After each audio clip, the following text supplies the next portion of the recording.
하시는 주의 백성들과 함께 이렇게 예배드릴 수 있도록 인도해 주시면 감사합니다. 하나님의 말씀이 변함없이 진리가 되어 우리들의 마음을 녹이고 우리들의 닫혀진 심령을 녹이게 하여 주시옵소서. 감사드리며 예수님의 이름으로 기도드립니다. 할렐루야. 반갑습니다. 인사 좀 할까요? 안녕하세요.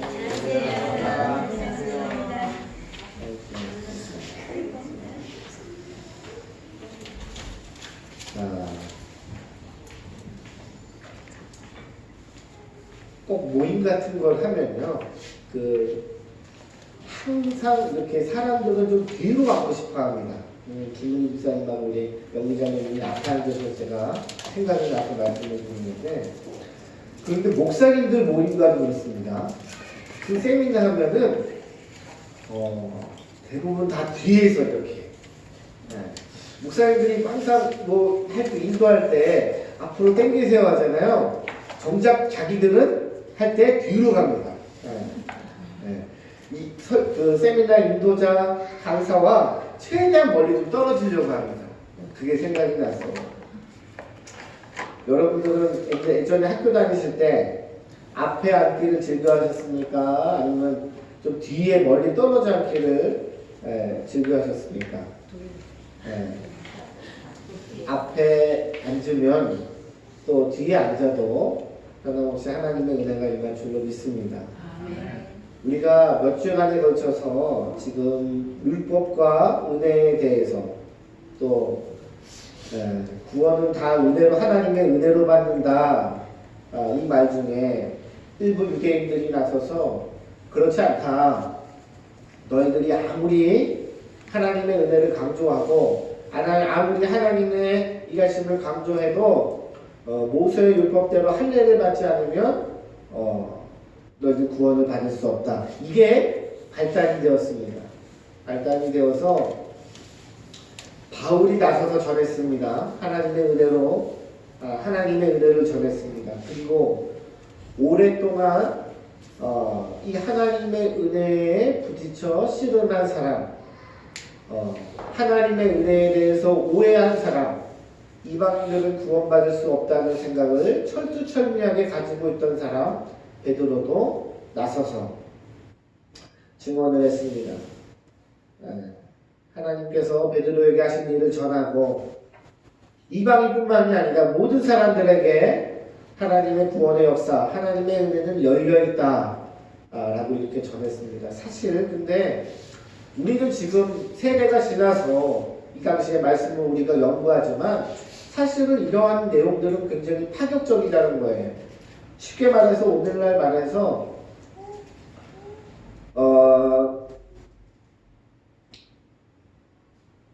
이 땅에서 오늘날 우리가 이렇게 교회 안에서 이런 사람들은 아예 처음부터 하나님의 은혜에서 구원에서 제외된다는 생각을 한번 해보세요. 여러분 끔찍하지 않나요? 정말 파격적이지 않나요? 근데 그렇게 생각하는 것이 당연한 시대였어요. 당연한 시대였습니다. 그러니까 베드로가 말하고 또 바울이 말하고 이러한 내용들이 당시로서는 쉽지 않은 내용들이었다라고 우리가 기억을 했으면 좋겠습니다. 응? 자기 보라고. 보라고. 여러분들은 잘 모르시겠지만 옥민이하고 저는 통하는 게 있습니다. 옥민이가 제 목소리를 기억하고 그리고 뒤에 이어서 야고보가 말하기를 15장 16절에 아모스서의 말씀을 인용해서 이후에 내가 돌아와서 다윗의 무너진 장막을 다시 지으며 또 그 허물어진 것을 다시 지어 일으키리니 라고 했어요. 구약의 말씀을 인용해서 말했는데 무너진 장막을 다시 일으켜 세우겠다라는 하나님의 마음을 전했습니다. 그것은 너희들이 안 된다고 생각했던 거, 너희들은 절대 그럴 수 없다라고 생각했던 거, 너희들은 하나님과 우리의 관계에서 어떤 수단이 들어가고 어떤 방법이 들어가서 가야만 했다는 것들, 그러한 잔재들을 무너뜨리고 하나님이 온전히 복음으로, 하나님의 은혜로, 예수의 은혜로 세우겠다라는 하나님의 말씀을 전한 것입니다. 그런데 이 말씀에는 여러 가지가 의미가 담겨 있습니다. 우리가 세상에서의 가치는 뭡니까? 여러분, 예수 알기 전에 또 지금까지 여러분들은 어떤 가치를 두고 살았습니까? 잘 사는 거죠. 잘 사는 거. 그렇죠? 이 잘 살긴 잘 사는데 이왕이면 누구보다 잘 사는 거? 남들보다 잘 사는 거. 그렇잖아요. 아닌가요? 엄마, 나 상 받았어. 학교에서 딸이 상장을 들고 옵니다. 오, 대단하네. 잘했어. 근데 누구누구 받은 거야? 다 받았어. 그 전에는, 그 얘기하기 전에는 오늘 가서 우리 짜장면하고 탕수육 먹으러 가자 했다가 엄마 다 받았어 이러면 어때요? 확 반감이 되잖아요. 그게 인간이란 말이에요. 그게 세상에 속해 있는 우리의 마음이고 죄 가운데 있는 우리의 마음이라는 거예요. 그런데 하나님은 그렇지 않다는 겁니다. 세상에서는 우리가 세워야 돼요. 내가 해야 됩니다. 내가 만들어야 돼요. 내가 가정을 꾸려야 되고, 내가 더 좋은 사람이 되기 위해서, 내가 더 남들보다 빨리 가기 위해서, 또 성공하기 위해서 노력합니다. 근데 그것이 시간이 얼마 지나지 않아서 알게 됩니다. 실패를 경험하게 됩니다. 그렇죠? 여러분, 이제 아기가 있으면은 아기 처음에 태어날 때 어때요? 다 얘가 뭔가 할 것 같죠, 그렇죠? 천재가 될 것 같고, 얘 이 발차기 하는 거 봐, 발차기 하는 거, 못해요. 최소 축구 선수 하면 국가대표는 될 거야. 그렇게 생각합니다, 진짜. 근데 그게 헛된 꿈이라는 거를 오래 지나지 않아서 알게 돼요. 커가면 커갈수록. 성공하기 싫은 사람이 어디 있겠습니까? 남들보다 앞서가고 싶지 않은 사람이 어디 있겠습니까? 그런데 내가 그럴 수 없다는 거, 내가 그러기 쉽지 않다는 거를, 또 이 세상이 그렇지 않다는 거를 알게 되면 어때요? 좌절합니다. 절망합니다. 그게 감당이 안 돼서 어떻게 해요?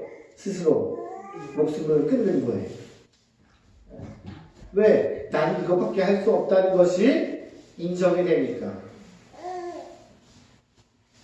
하나님께 그걸 세우신대요. 무너져 있던 것들을 다시 하나님께서 세우시겠다는 거예요. 하나님이 세우시기 위해서 때로는 일부러 무너뜨리는 경우도 있을까요? 없을까요? 있다는 거예요. 내가 그동안 열심히 한 것 위에 하나님께서 덧입혀서 리모델링해서 하는 것도 좋지만, 그렇게 되면 어때요? 내가 해서 잘 된 건지 하나님이 도와주셔서 잘한 건지 우린 긴가민가 하잖아요. 정확한 거 좋아하잖아요. 그래서 어떨 땐 하나님은 다 무너뜨리고 하나님이 새로 세우시는 경우가 굉장히 많습니다. 무너지는 걸 두려워하지 마세요. 절망감을 맛본다는 걸 두려워하지 마세요. 하나님께서는 하나님의 손으로, 하나님의 힘으로, 하나님의 은혜로 하나님은 만지시고 회복시키시고 세우기를 원하신다는 것을 기억했으면 좋겠습니다. 자, 그리고 지난주에 말씀이 좋아, 그러면 율법, 그쵸? 율법은 그래, 율법대로 구원받지 않아. 하나님의 은혜로 받는 게 맞다. 그러면 율법은 별로 안 중요한가? 율법은 별로 필요가 없겠네? 그 문제에 대해서 나눴습니다. 율법은 누가 주신 거예요? 율법도 하나님이 주신 겁니다. 하나님의 계명입니다. 그래서 하나님을 우리가 온전히 알지 못하고 하나님을 우리가 온전히 배우지 못한 상황에서 은혜를 우리가 온전히 누리지 못한 상황에서 율법을 지키기가 어렵다 싶다? 어렵다고 그랬어요. 아주 편하게 생각하면 됩니다. 여러분, 하나님이 누군지 모르는데 하나님의 은혜가 내 심령 가운데 오지 않은데 교회 가서 교회 다니고 신앙생활하는 게 얼마나 어려운지 아세요? 교회 출석하는 건 얼마든지 그럴 수 있어요. 뭐 목사님 말씀 나쁘지 않고 또 가면 다 잘해주고, 그렇죠? 요즘같이 개인적인 사회에서 이런 문제가 잘 없잖아요. 그런데 교회에서 뭔가 봉사하고 뭔가 직분을 맡고 내가 뭔가 하나님을 위해서 헌신하는 거 쉽지가 않습니다. 그런데 불가능하지도 않아요. 하나님의 은혜 없이, 하나님의 인도하심 없이, 하나님을 아는 지식이 없이도 얼마든지 율법을 계명을 지킬 수 있지만 그건 굉장히 어렵다는 거예요. 그래서 하나님이 이스라엘 백성들을 이끄실 때에 너희들이 이 광야를 거쳐서 가나안 땅에 도착을 하면 그때 율법을 지키고 또 절기를 지켜라. 왜? 하나님을 경험했잖아요. 그 중간 가운데서 하나님이 율법을 주신 겁니다. 계명을 주신 겁니다.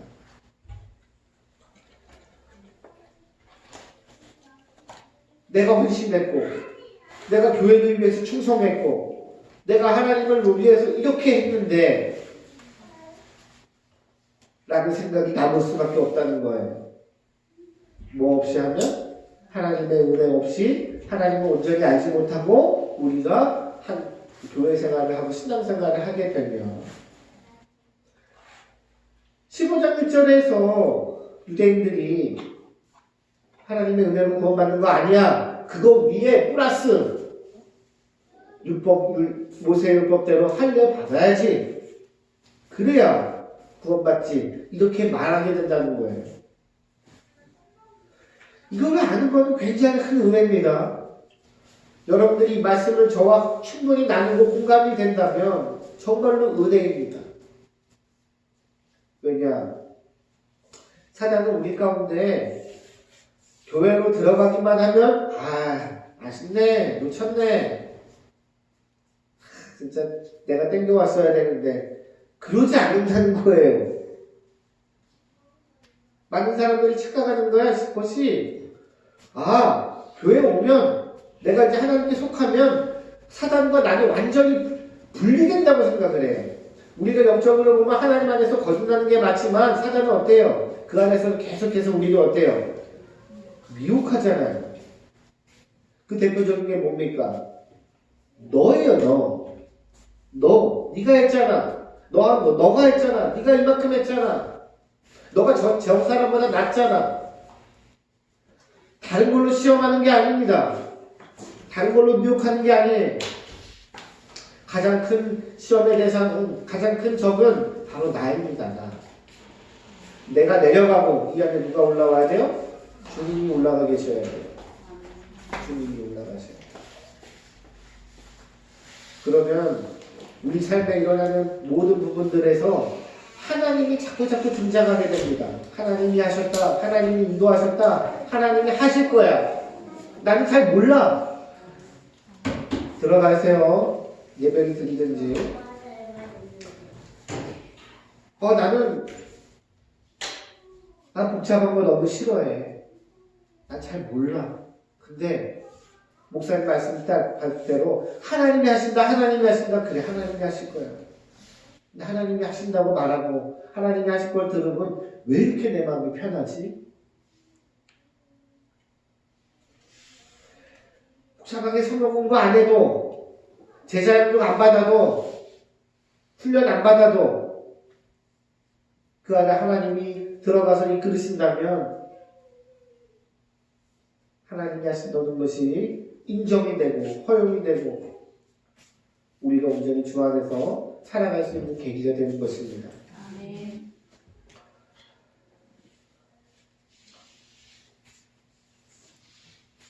내 삶의 주인이 하나님이심을 알고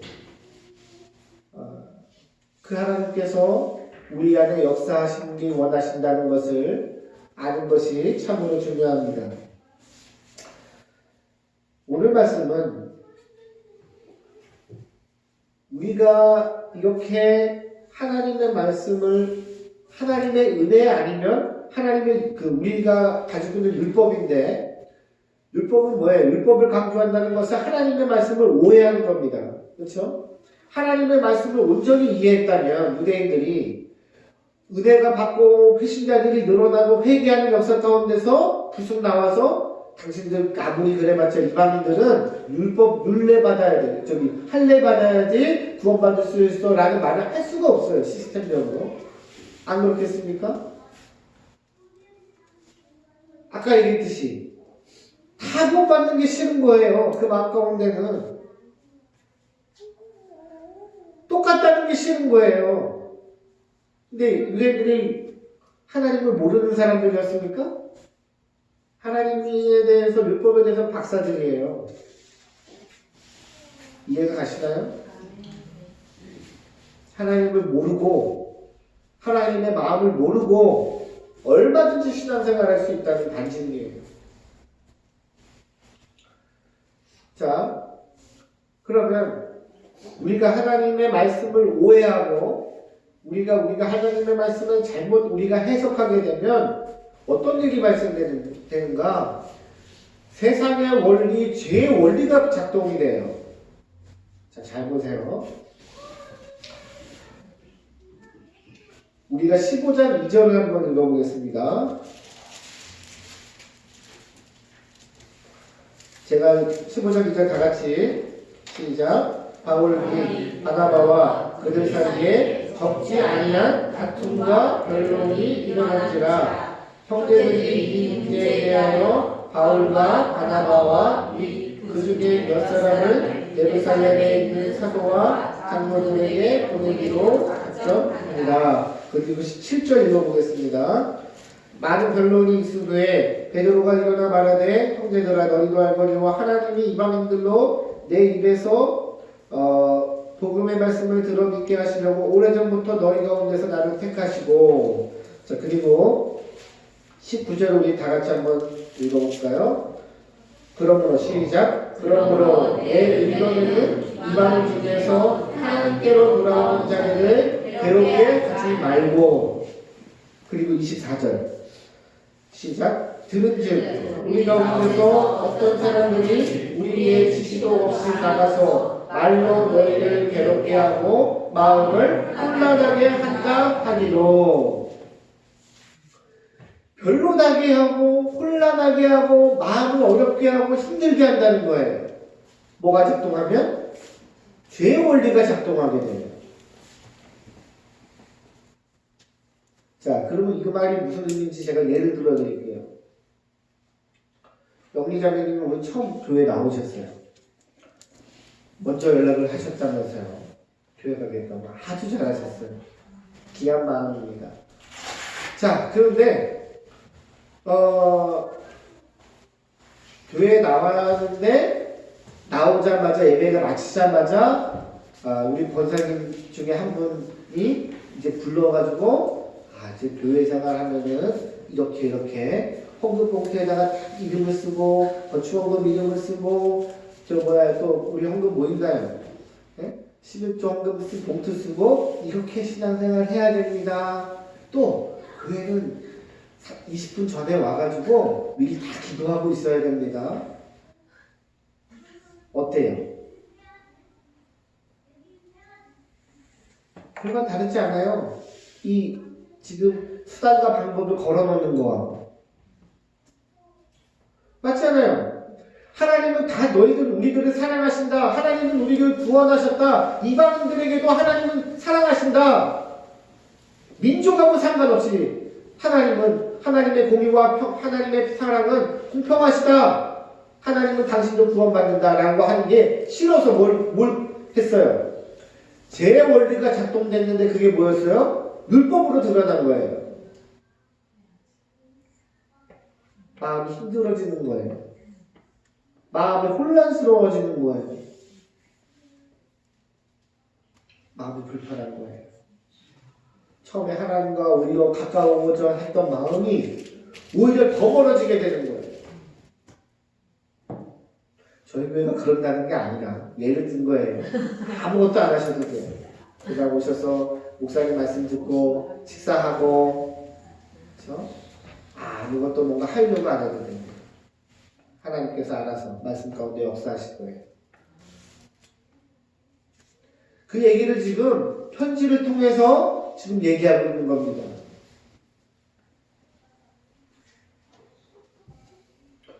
율법을 강조한 결과가 사람들을 괴롭게 하고 혼란스럽게 하는 것입니다. 하나님의 의도, 하나님의 마음과는 전혀 다른 것입니다.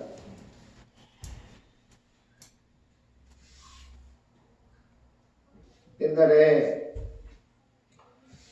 우리 기독교가 한참 부흥할 때 전도 방법 중에서 이 구원을 무기로 해서 복음을 무기로 사용할 때가 있었어요. 구원 안 받으면 지옥 간다.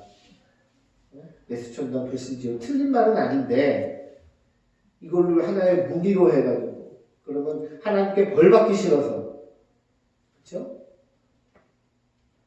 우리나라 사람들은 어때요? 예전부터 섬겨오던 신앙이 있었잖아요. 그 선상에서 똑같이 하나님은 그 위에 계신 분이구나. 그렇게 여겨지면서 신앙생활을 오랫동안 했단 말이에요.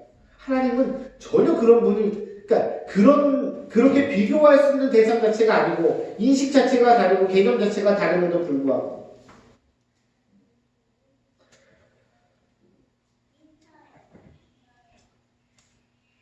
복음서에서 예수님의 사역과 예수님의 사역하신 거와 또 이렇게 죄 원리, 세상의 원리가 작동한 상태에서 종교 지도자들, 유대인들이 사역했던 것들을 잠깐 비교해 보겠습니다. 유대 지도자들도 했잖아요. 바리새인들도 사역을 했잖아요. 그렇죠? 걔네들이 하는 게 뭡니까? 늘 계속 말씀 가르치는 거예요. 성경 공부를 얼마나 많이 했겠어요. 그렇죠? 그럼 제자들은 성경 공부 했나요? 안 했나요? 한 것 같아요? 안 한 것 같아요? 여러분. 예수님이 제자들 데리고 양육하는 것 같아요? 안 한 것 같아요? 하셨죠. 데리고 다니면서. 근데 딱 정형화돼가지고 이렇게 제자 양육 프로그램을 작동하고 그러지 않았단 말이에요. 그냥 같이 먹고 옆에 같이 있어주고 예수님 하는 거 보게 하고 결과가 어땠어요? 결과가 안 좋았죠. 제자들은 예수님 다 도망갔잖아요. 맞잖아요.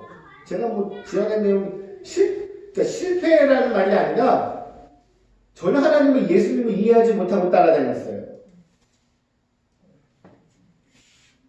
근데 예수님은 제자들을 예수님이 하나님의 때에 이 제자들을 온전히 하나님께서 붙드셨어요. 그래서 그걸 생각하면 좀 신앙이 좀 뭔가 뜨뜻미지근해지고 또 우리가 좀 볼 때에 해도 있는 그것 자체로도 우리가 바라봐줘야 돼요. 왜냐하면 하나님의 시간이 어느 때인지 우리는 알지 못하고 하나님이 그렇다고 그 영혼 가운데 역사하시지 않는 게 아니라 하나님은 계속해서 일을 해 나가실 것이기 때문입니다. 자, 비교를 해보면 지도자들은 어떻습니까? 하라는 거 하지 말라는 것만 얘기합니다. 그렇죠? 주일날 벼룩삭 잘라 먹은 거 얘기했어요? 안 했어요? 그거 하지 말아야 되는 거 아니야? 그렇죠? 해야 될 것, 지켜야 될 것만 얘기하지 실제적으로 이 영혼에 대해서 관심이 없다는 거예요. 잘 생각해 보세요. 우리가 복음서를 더듬으면서 해야 될 거 하지 말아야 될 거 정죄하기만 한단 말이에요. 그런데 정작 이 영혼에 대해서 관심이 없어요. 실제적으로 도움을 주지 못합니다. 예수님은 어떠셨어요, 그러면? 예수님은 어떻게 사역하셨어요? 무조건 1대1이에요. 그쵸? 그 영혼에게 다가가셔서 만지시고 고쳐주시고 말씀하시고 대가도 안 바라시고 아무 상관없이 그 자가 이방인이든 하나님을 믿는 사람이든 상관없이 예수님은 실제적인 사역을 했습니다. 우리의 가치대로 우리의 기준대로 판단하고 해야 될 거 하지 말아야 될 거 얘기하는 거 그걸 예수님은 뭐라고 하셨어요? 외식이라고 했어요. 외식하는 자요. 외식하는 자요.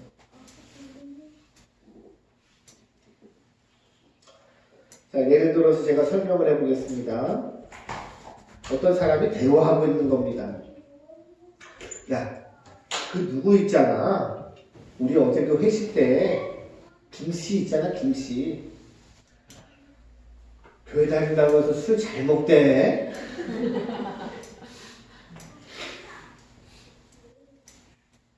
옆에 다른 사람이 얘기합니다. 원래 교회 다니면 술 안 먹는 거 아니야? 무슨 소리야? 그 옛날 말이지. 요새 교회 다니면서도 술, 담배 다 하잖아.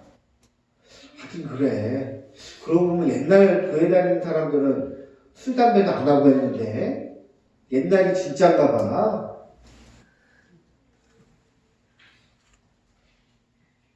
세상 사람들은 교회에, 기독교의 본질에는 관심이 있을까요? 없을까요? 없어요. 없어요. 하나님이 누구신지에 대한 관심이 없어요. 예수님이 누구신가에 대해서 관심이 없어요. 본질에는 관심이 없어요. 누가 있을까요? 관심이 없게? 사단이 그렇게 합니다. 부부가 결혼하면 어때요? 생활이 더 중요해요? 그 사람의 마음이 더 중요해요? 생활은 잘 맞아. 근데 난 저 사람을 사랑하지 않아. 결혼생활 가능한가요? 가능하죠. 가능하다가 자꾸 어때요? 그게 안 되니까, 본질이 안 되니까 어때요? 서로 딴 사람 만나는 거잖아요. 이해가 좀 되시죠? 별로 관심이 없어요. 목사님이 어떤 형제를 방문했습니다. 전도 대상자를. 우리 형제님, 이제 이번 주에 우리 예배 한번 나오시죠. 이 사람이 하는 말이, 목사님, 저는 요새 회식도 많고, 저 술, 담배 끊으면 갈게요. 아무 상관이 없어요. 아무 상관이 없어요.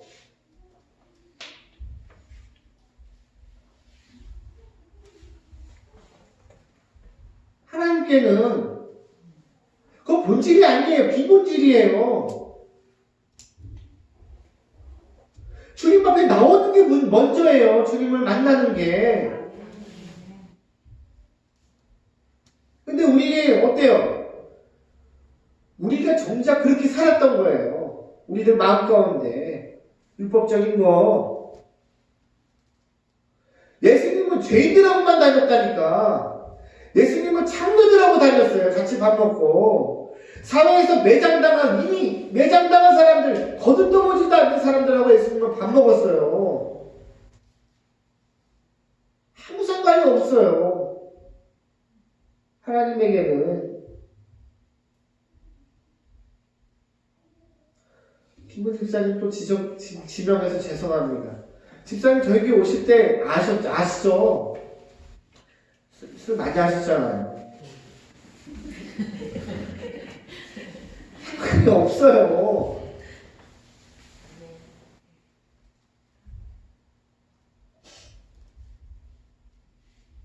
집사님이 저도 옛날에 너무 많이 마셔봐서 압니다.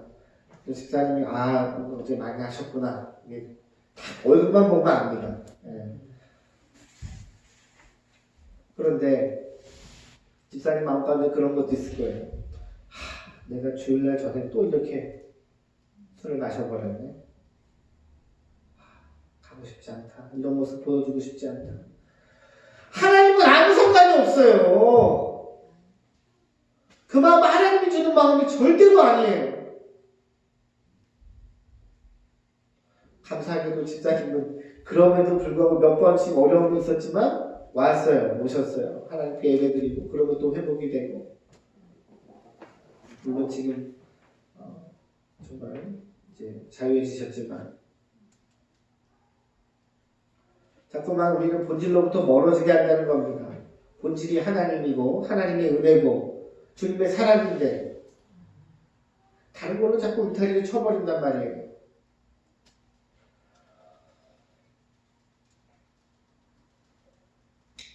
오늘 본문의 편지는 이방인에게 보내는 편지입니다. 이 위로의 편지의 핵심의 내용을 우리가 한번 보겠습니다. 28절 보겠습니다. 다 같이 시작.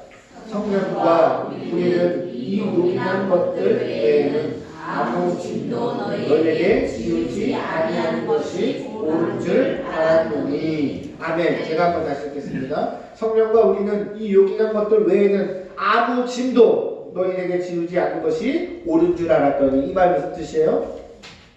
너희들은 아무 상관이 없다. 아무 짐도 매려고 하지 말고 아무 멍에도 매려고 하지 마라. 하나님은 너희들을 있는 그대로 받아주신다. 정말 진리예요. 정말 진리예요. 짐을 지우지 않게 하는 것. 하나님이 정말 하시고자 하는 것. 우리의 짐을 가볍게 하는 것.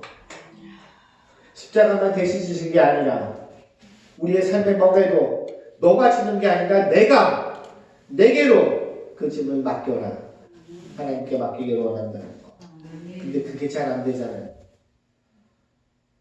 왠지 내가 해야 될 것만 같고 내 방식대로 해결해야 될 것만 같고 부부관계를 내 방식대로 해결해야 될 것만 같고 자존심 싸움에서 내가 이겨야 될 것만 같고 결과는 어때요? 좋아졌나요? 화목한가요? 연합됐나요? 아니란 말이에요. 절대 그렇지 않단 말이에요.